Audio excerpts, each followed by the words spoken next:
Hello, beautiful people. It's been a minute since I recorded. I didn't do any videos last week as part of a movement to mute white voices and amplify, the hashtag was amplify melanated voices. And it's in conjunction with the Black Lives Matter movement and in reaction to what is happening right now after the death of George Floyd at the hands of the Minneapolis State Police or City Police.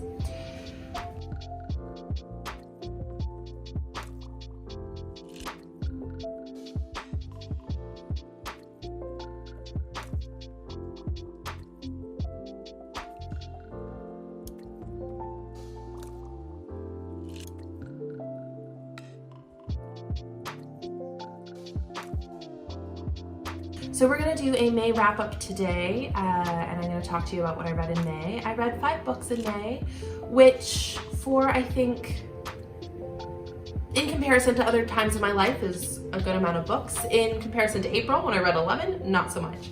And a few things have happened in May that have made it harder for me to read more. The first is that due to coronavirus, I've been having a lot of anxiety. And I lost my grandmother in May to COVID-19. So I think that actually really put a damper, you could say, on my reading. Grief takes time and energy. And I felt that way in the past couple weeks as well, as we collectively grieve the loss of life at the hands of police and at the hands of systemic racism and white supremacy. So these are the books that I read. I participated in the Asianreadathon, and I did not get through all 4 books that I wanted to get through. So you can see my Asianreadathon video below, but I did read To All the Boys I've Ever Loved by Jenny Han, and I liked it. I read it fast, just a few hours. There were parts of it that reminded me of Little Women in the interactions between sisters and the friendship with a boy next door. There were parts of it that diverged from the movie, which I had actually seen first before I had ever read this. I thought it was sweet. It was really cute. I enjoyed reading it. I think I would read the sequels. I gave it a 4 out of 5. Was it life-changing? No, but I do think it's important to have fun young adult literature, and this book was fun. It transported me back to being in high school and the ideas of, like, I don't know, puppy love and love in many forms. So I enjoyed this book. I gave it a 4 out of 5, and this was, I think, the first book I completed in May. Then I read The Memory Police by Yoko Ogawa, and I did a full review of this book, and I'll link that. But I also gave this a 4 out of 5. This book challenged me. It really hit me at a time when I was thinking about thinking about things in my life disappearing, including my job and my industry, and just, I don't know, being in the middle of a pandemic, I think, gave me a very specific perspective on this book. And I think it would be interesting almost to reread it again now that the world has shifted once more and our collective consciousness has been expanded further. Then I read Severance by Ling, and this book, I gave a 4 out of 5 to The Memory Police, but I also gave a 4 out of 5 to Severance.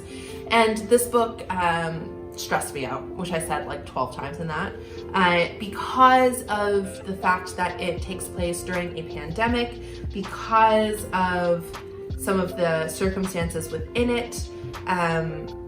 It definitely piqued my anxiety. And actually, even last night, I had a dream about a plague, in the way that there is like a plague in this book that almost creates like a zombie-like state. And so I had a dream that I had it, my partner had it, and we had to like figure out how our dog was gonna get food after we inevitably succumbed to this disease. And it was a stress dream, but yeah, this book has definitely wormed its way into my consciousness since I've read it. I enjoyed it. I enjoyed its commentary on work life and the millennial experience. I'm glad I read it, but yeah, I'm glad I read it. I think if I had not been in a pandemic, it would have been, and I think it would have shifted my perspective on reading it yet again, and it didn't really feel like an escape. The Memory Police also didn't really feel like an escape, but the Memory Police felt more atmospheric than stressful. This one felt just like adrenaline provoking a little bit for me. So my fourth book on the Asian Readathon book list was The Sympathizer by Viet Thanh Nguyen, and I had it on Audible, and I am having a hard time listening to audiobooks right now. I'm not driving anywhere, I'm not commuting anywhere. When I'm sitting at home, I have enough anxiety that just like listening to an audiobook unless I'm doing something, I'm finding it really difficult. So I got about like a third of the way through, and I just haven't really been able to finish it. I really want to, I really like it. This is not a comment on the quality of that book. It's a great book, but I think I'm gonna try and purchase it for either Kindle or purchase it in physical book form, and that's the way I think that I will be able to read it. Just, I'm having a hard time with Audible right now. So that being said, that's a book that I did not quite finish. I'm not putting it down, I'm still in the middle of it, but I didn't get it finished in time for this challenge. Then the next book I read was Bicycle Race by Adonia Lugo, and I talked about this in another video. This is a book that I got from my boss, and I feel like I've talked about it enough to not really go into it, so I'll just again link that below.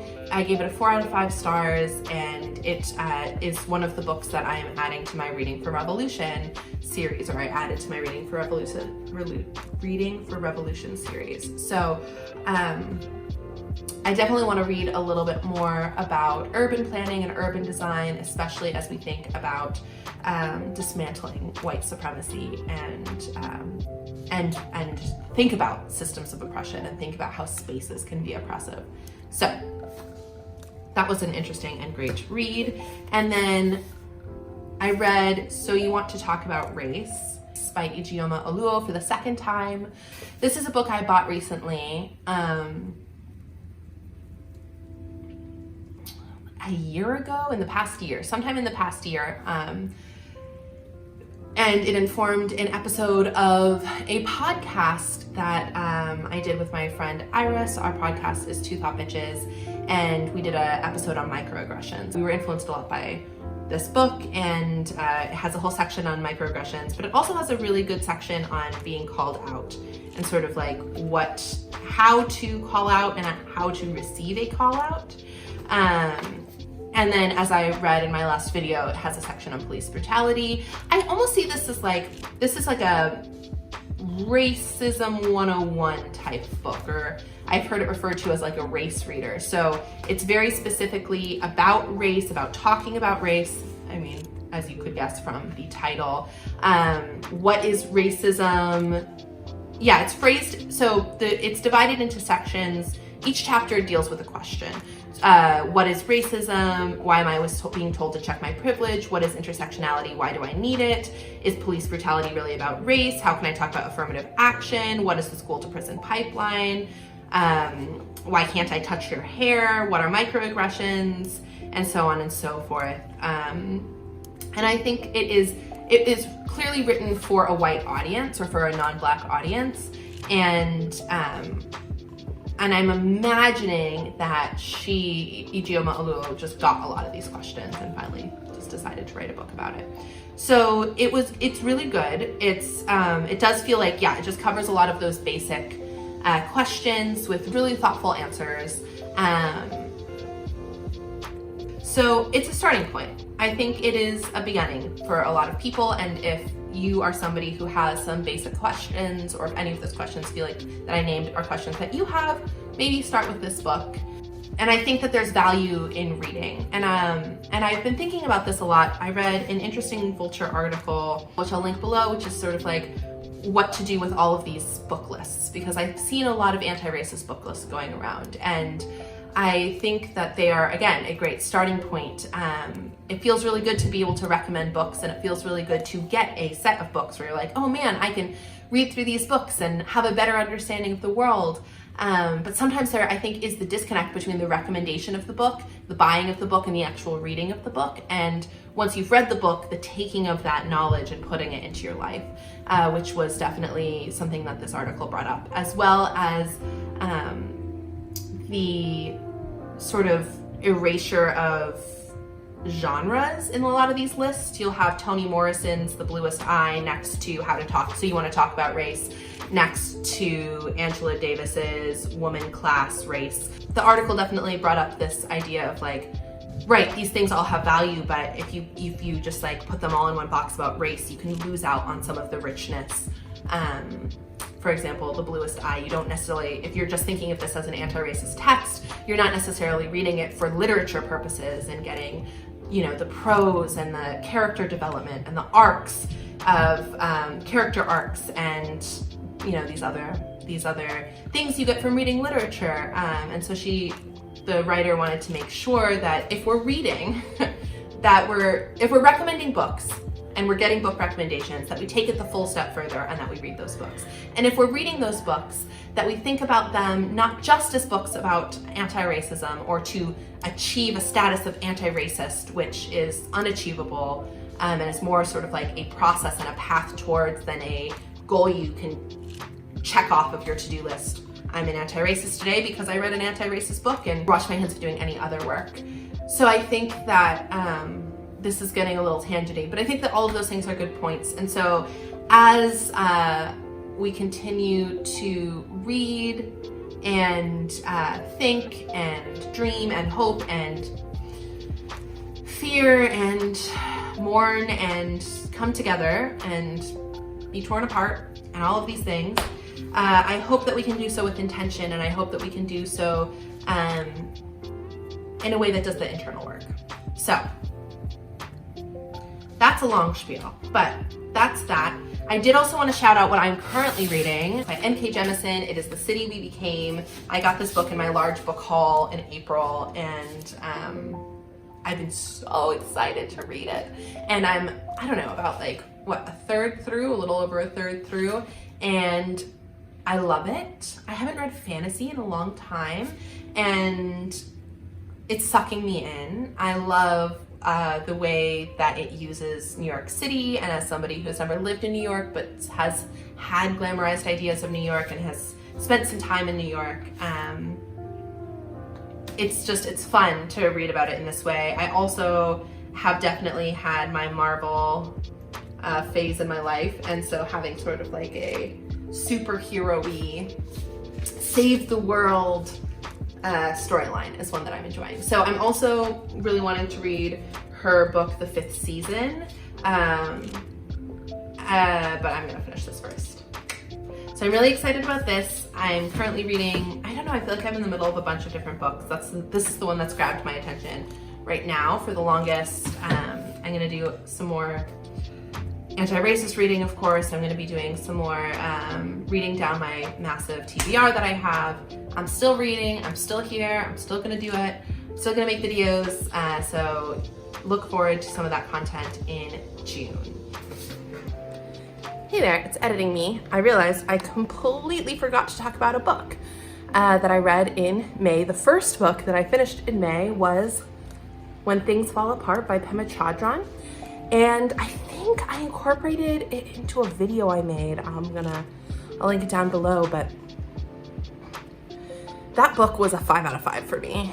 It really expanded my ability to sit in openness, to understand the idea of uncertainty and how that is a good thing, to move myself towards letting go of attachments and expectations, and sit in the heart space in an open and honest way, connect to myself and my emotions, and allow things to be uncertain and hard and frustrating. And it's a book that I will reread multiple times over the course of my lifetime, but lots of great teachings, lots of building of capacity tools tools for meditation. So, Nina, go drink water. I would highly recommend. 5 out of 5, especially if you're at all interested in Buddhist principles or are just having a really hard time with the current state of affairs. The beginning of May, I was really struggling with the effects of, you know, a pandemic on our society and also my own personal life. So it really helped me clarify and sit in openness, which is something that is hard for me, but that I've been trying to do more and more over the past couple months. So, okay, back to your regularly scheduled programming. I just didn't want to, it would have been remiss to not mention this book. All right, y'all. Those were the books I read this month. I really enjoyed being a part of the Asian Readathon. I enjoyed being part of a month-long readathon. Ironically, I think it's easier for me to be a part of shorter readathons because I can sort of just like set a day aside and barrel through a couple of books and like, I don't know, I'm sort of a sprinter sometimes when it comes to reading. And so being a part of a longer readathon, it was interesting. I thought like it would be a breeze. And I had like 8 books. I was like, these are extra bonus books. I can totally get through them. And then life smacked me in the face. So we'll see what June brings in terms of reading and in terms of life. And I hope you are all well. I hope you're taking care of yourself. If you are going out to the protests, be safe, be well. Thank you for the work that you're doing. If you are staying in and not going to the protests, be safe, be well. Thank you for the work that you're doing. I will continue to put donation links down below, as well as information on Black Lives Matter and defunding the police, which is our latest push. And like, subscribe, comment, join the conversation. What have you read? Was May a funky reading month for you too? I just couldn't read, man. Yeah, like, subscribe, comment. Hope you're well. See you on Sunday. All right, bye.